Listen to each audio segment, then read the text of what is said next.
All right, ladies and gentlemen, Kinetic Coach Dan here. I've been spending diligent, copious, and inordinate amounts of my time learning to solve this Rubik's Cube. The solve that I've got came from a gentleman on YouTube, a channel called Easiest Solve. I believe this is just one way of solving the Rubik's Cube. Yes, it's an 8-year-old's children's toy, and certainly there are 8-year-olds who can solve it a heck of a lot faster than this, but this is something I've always wanted to do for one reason or another, and I'm a firm believer in developing sort of useless, funky skills for the sake of keeping your brain stimulated and teaching your body better dexterity, teaching your brain better spatial awareness, and just overall understanding. I'm also colorblind, so this is a little bit of a challenge for me from time to time, specifically with these orange and green parts of the cube here. But I'm going to scramble this cube and we're going to solve it as quickly as I can using the easiest solve method. Like I said, this is actually going to be a little bit longer than the competitive elite level Rubik's Cubers, but certainly something I've dedicated enough time to, and that's an exercise probably in futility, but also an exercise in diligence, perseverance, repetition, and just mastering something for the sake of fun. And that's why I do a lot of what I do. So we're going to scramble this thing up, really get it nice and mixed up. I'm just totally randomly shifting this thing around, and then I'm going to pipe down a little bit and go into a voiceover from here on out.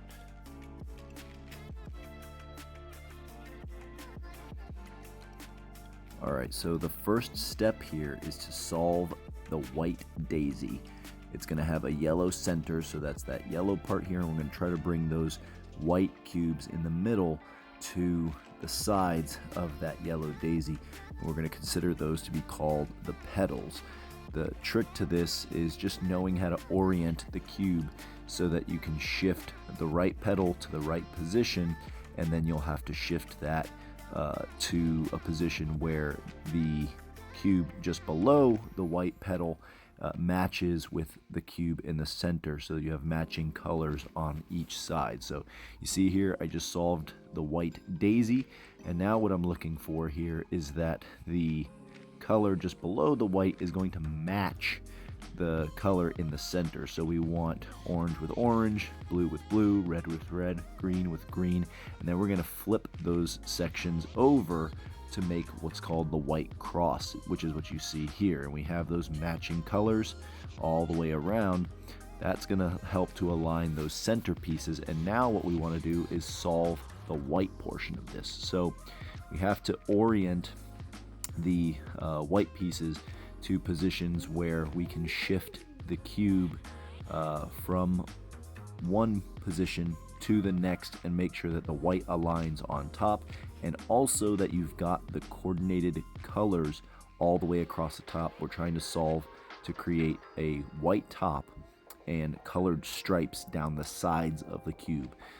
So this is a method, again, you can go check out easiestsolve.com. He does a much better job of explaining this than I do. I just learned through repetition and watching him to master that, but here you can see I've got the coordinated colors across the top, and I've got the white solved on each section. So then down here we want to create those white or those colored stripes across the board, all on the sides of the cube. So this is a method that he calls the ABCDs, and it involves keeping the white in position on top and then creating those colored stripes down the sides.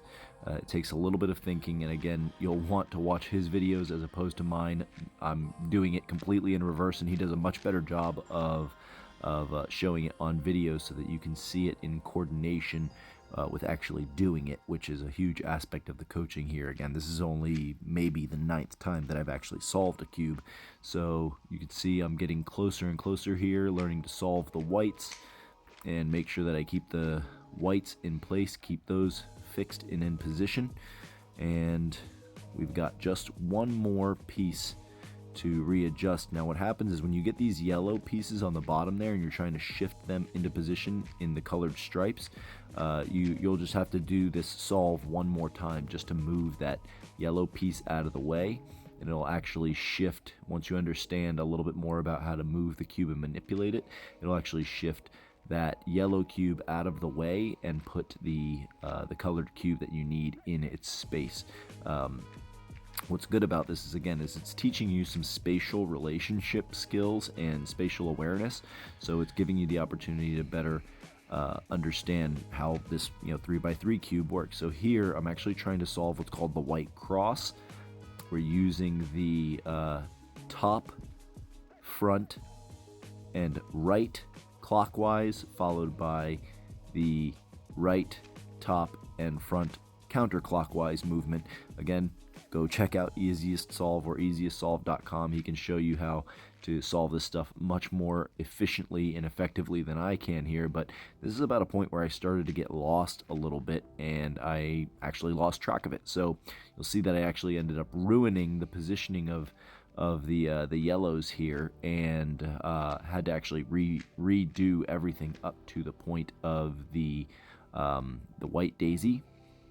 No, I'm sorry, the white top, and then fix the colored stripes here. So I'm just going to go ahead and fast forward this a little bit so you can see how I ended up kind of really screwing it up a little bit, and then we'll get back into the actual solving. So again, I got lost here and totally screwed up getting the yellow cross, but went back, fixed it, got the white top and the colored stripes fixed up a little bit, and we can get back to the actual solve that involves shifting from the yellow cross to the yellow fish, which then allows you to solve the entire yellow top. And then all you have to worry about is fixing the top corners in the last section of the solve, and then you can actually solve the cube. So that's where we landed here. I'm going to solve the yellow cross by using that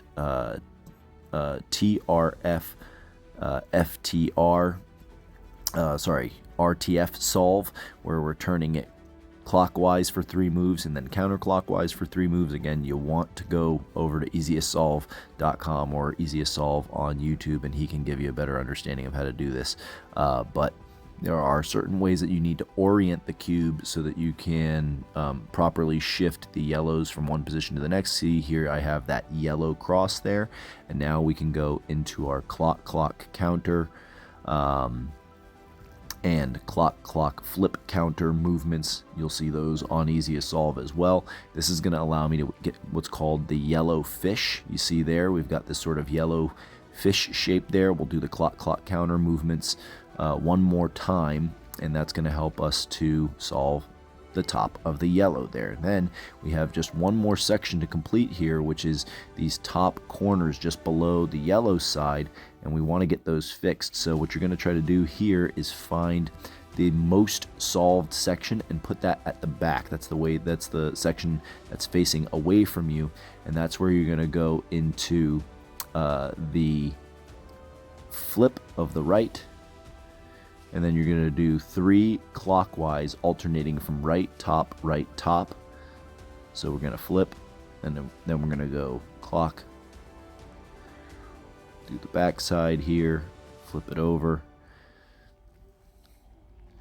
And again, this is something that took me just a lot of repetition and memorization to get this completed. So I've actually memorized a good bit of these movements at this point after having repeated it. And that's probably either my toxic trait or my just weird, useless superpower, is that I can just continually beat the drum until I finally get it right, and at least get close to not getting it wrong consistently enough. So you can see here that I'm going to work on the final solve. I have the last sections in the middle and the top bar of the cube there, and we're just shifting from clockwise, counterclockwise, right to top, and you can see here that finally completed the cube here. It only took the better part of about 10 to 12 minutes here, but that's a completed cube right there. All right, guys, so that was a complete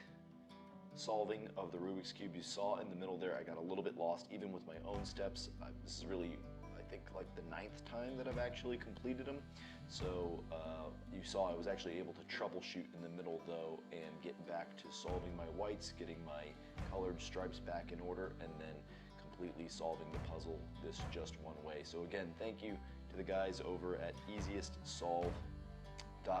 They have a great YouTube series that follows the particular steps that you saw me working with here, but again, this is a really slow method, I'm sure, and I'm sure there are much faster ways and all kinds of cheats among the 43 trillion different ways there are to solve a Rubik's Cube, but that's how I learned to solve the Rubik's Cube.